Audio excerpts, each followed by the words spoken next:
Olá, meninas e meninos, hoje é mitologia grega e eu vou falar do submundo, reino de Hades ou mundo dos mortos. Vocês sabem que esse reino de Hades foi formado após a vitória dos deuses contra os titãs, quando o universo foi dividido em 3 partes.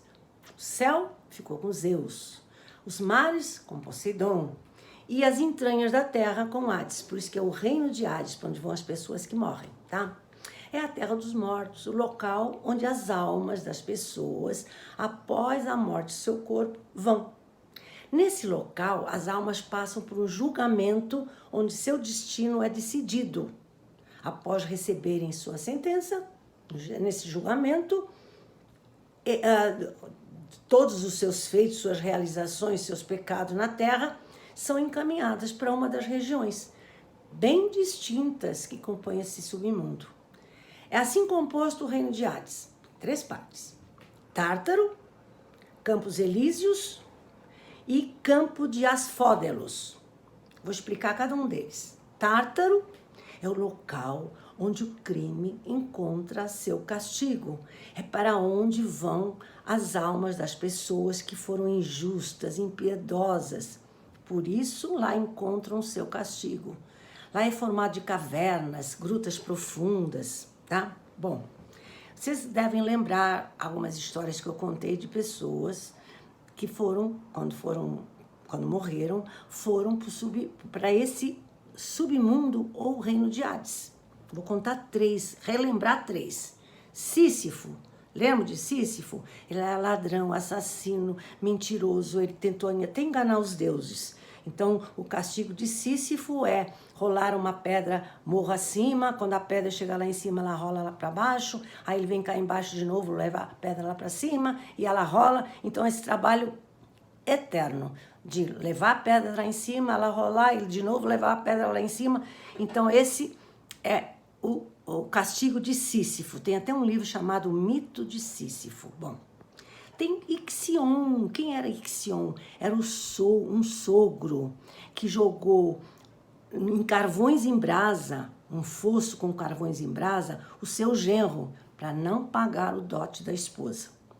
Esse castigo dele eterno foi rodar em chamas, uma roda girando. Então ele tem que rodar eternamente essa roda em chamas. Esse é o castigo eterno de Ixion, porque matou o genro. Tântalo, tá?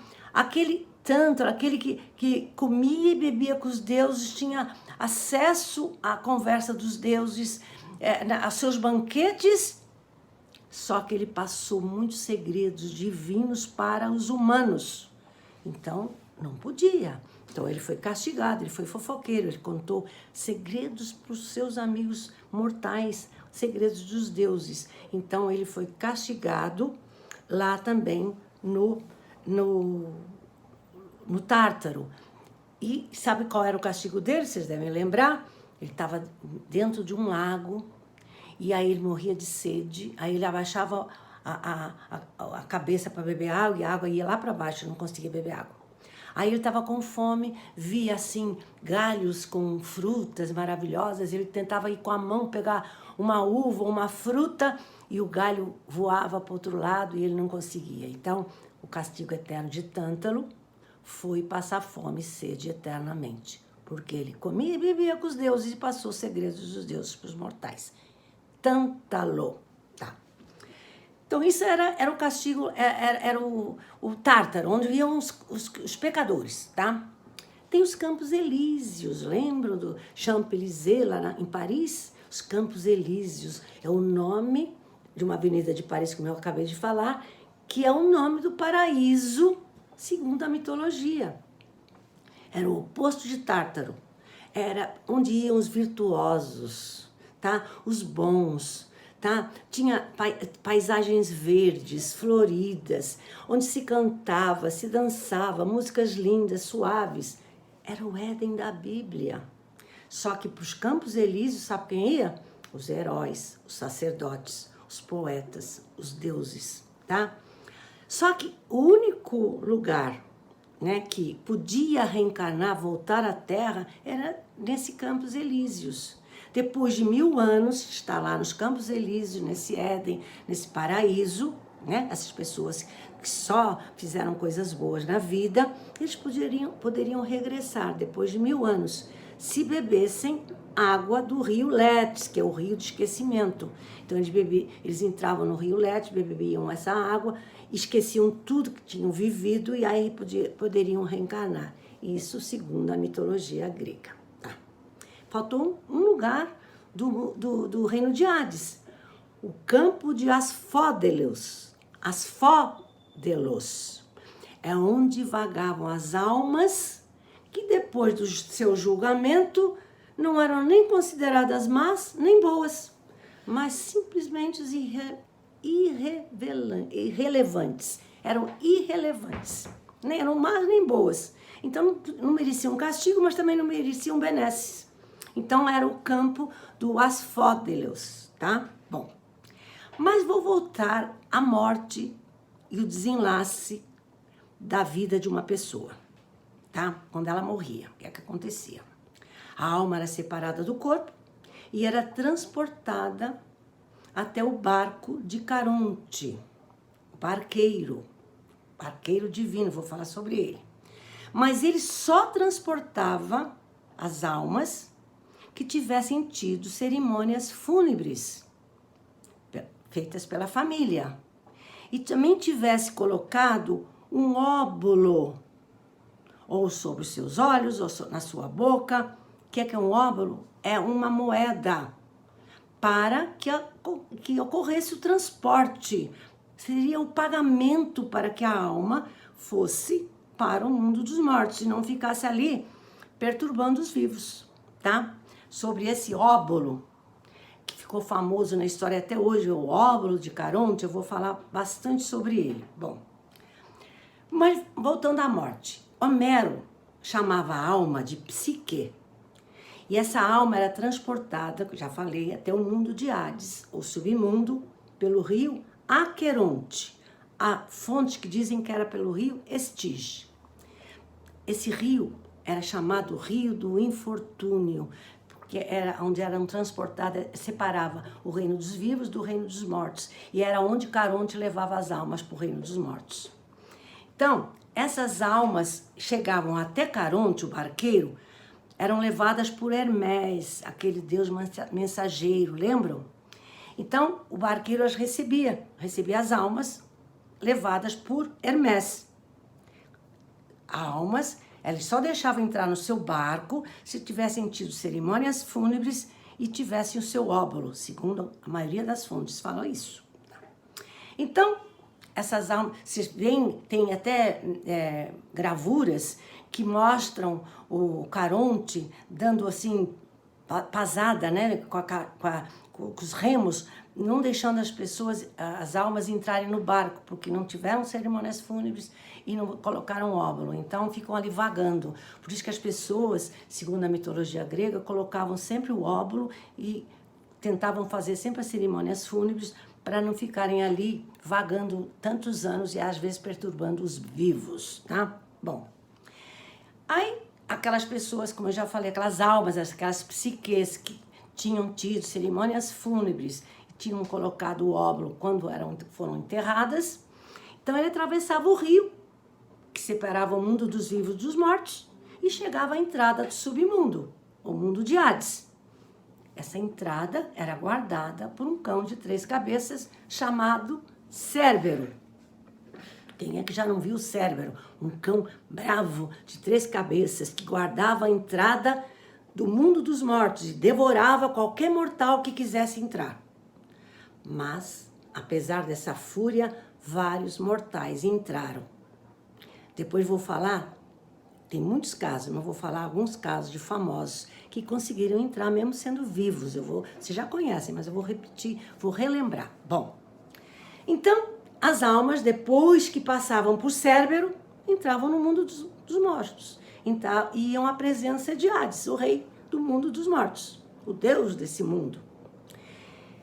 Hades, em muitas versões, era retratado como um deus poderoso, mas muitas vezes violento, tá? Lembram que Hades sequestrou a Perséfone, que depois virou sua esposa. Essa história também já contei várias vezes. Bom, depois eles entravam no mundo dos mortos, como eu falei, se apresentavam na frente à presença de Hades, que os levava a um grande tribunal onde seriam julgadas essas almas. O tribunal no mundo de Hades era presidido por 3 juízes, que em vida, eles eram semideuses, mortais, que em vida tinham sido reis sábios e justos. Por isso que eles foram escolhidos como os 3 juízes que iriam julgar os mortos. Vou falar os 3. Eaco. Eaco era filho de Zeus e da ninfa Egina. Egina, atualmente, há uma ilha de Egina, que é baseada na história desse Eaco. Não vou contar agora, senão... Mas eu já contei essa história sobre Egina. Egina é uma ilha grega, tá? Que era o nome da ninfa, mãe desse Eaco, que virou juiz do mundo dos mortos, tá? Eaco foi escolhido por causa de sua sabedoria e de sua paixão pela justiça, quando era vivo. Então fizeram dele um juiz dos mortos. Outro juiz que também tinha sido muito justo em vida, também era filho de Zeus, tá? E da Europa, também tinha sido sábio, íntegro. Então Radamanto também foi escolhido por causa disso como juiz dos mortos. E o terceiro era Minos. Quem é que não conhece Minos, tá? Era filho de Zeus e Europa. Foi rei de Creta. Lembra? Casado com a Pacifé. Sua história, tá? Vocês conhecem muito bem. E esse Minos era mais importante que todos os 3, porque ele era o responsável pelo veredito final. Havia a discussão todos os erros dos mortos. Eaco julgava, Radamanto julgava, mas o veredito final era dado por Minos, tá? Bom, como vocês puderam ver, os 3 eram filhos de Zeus, como uma mortal. Então eram todos semideuses e irmãos, porque eram todos filhos de Zeus, tá? Mas não foi por isso que eles foram escolhidos também. Foram escolhidos porque tinham sido muito justos em vida, tá? Bom, depois do veredito final dado por Minos, vocês já viram, ou eles iam para o Tártaro, ou para os Campos Elíseos, ou para o campo de Asfódelos, tá? Bom, agora, como eu prometi, eu vou falar do óbolo ou moeda que os familiares colocavam no morto, tá? Ou na boca, ou nos olhos, ou até foram encontrados em volta do corpo, tá? Antes do sepultamento. Esse óbolo ficou conhecido até hoje como o óbolo de Caronte. O óbolo de Caronte. Como vocês viram, era o pagamento para o barqueiro Caronte, por isso que recebeu o nome de óbolo de Caronte. Aquele que ia conduzir as almas do mundo dos vivos ao mundo dos mortos. Mas esse óbolo aparece não só nas diversas fontes literárias gregas, mas também aparece nas romanas. E até em outras civilizações aparece esse óbolo. Há evidências arqueológicas sobre essa prática através dos tempos. Eram encontradas moedas, óbolos, chamados óbolos, nos caixões, perto ou na boca, ou nos olhos, ou em volta do corpo, tá? No latim, o óbolo de Caronte ficou conhecido como viático. Viático, via caminho, tá? Que quer dizer sustento para a jornada. Então, o óbolo de Caronte, no latim, virou viático. Não todas as obras de latim. Também tinha obras de latim que falavam óbolo de Caronte. Mas o viático era sinônimo de óbolo de Caronte. Quer dizer, havia caminho, sustento para a jornada. Não, o sustento para a jornada. A colocação da moeda sobre a boca, ou sobre os ouvidos, ou sobre o corpo, era para proteger a alma do morto, para a família, para pagar o transporte, para evitar o seu retorno, tá? Enfim, moedas nos túmulos apareceram por todo o Império Romano, até em túmulos da Britânia romana. As mandíbulas, os arqueólogos acharam nos túmulos da Britânia mandíbulas verdes, esverdeadas, pois eles viram, ficaram em contato com moedas de cobre, então esverdeou as mandíbulas dos mortos. Então, o costume do óbolo de Caronte continuou até a era cristã.